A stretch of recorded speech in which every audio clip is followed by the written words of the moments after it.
Et oui, il est lancé aujourd'hui même. Alors du coup, ces médecins français lancent un grand appel à tous les patients qu'ils souhaitent. Alors leur objectif, c'est de recruter au moins 10 000 patients qui ont donc de l'hypertension artérielle.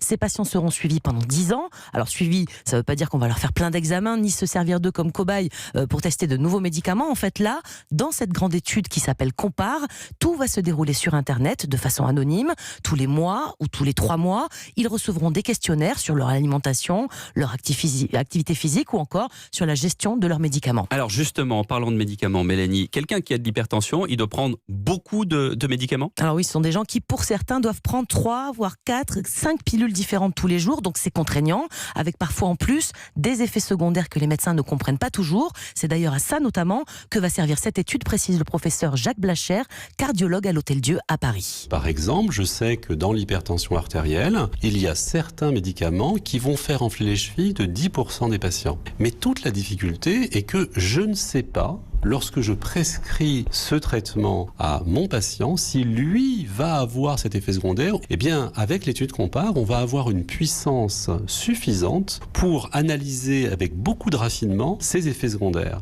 Vous voyez, c'est à cause de ce type de contrainte qu'aujourd'hui, la moitié des patients arrêtent leur traitement ou le prennent par intermittence. Et ça peut être très grave. Une poussée d'hypertension, ça peut provoquer un AVC ou même un infarctus. Et si vous arrêtez votre traitement, quand vous retournez voir votre médecin, il vous dit quoi? Parfois, ça se passe mal. Le médecin vous sermonne ou ne vous écoute pas assez. C'est ce qui est arrivé à Danielle, 76 ans, 30 ans d'hypertension derrière elle. Dans mes 30 ans de maladie, il y a des médecins qui ne m'ont pas écouté. C'est ça qui est important. C'est pas la question de me croire. Il y a certains médicaments que je prenais à une certaine époque qui me donnaient des crampes, mais épouvantables. Des diarrhées, ils n'ont pas écouté. Et ça, c'est très agaçant. Ça a duré suffisamment longtemps pour que j'ai quand même des gros problèmes. J'ai été hospitalisée 2 mois et demi. Pendant ce temps-là, j'ai souffert.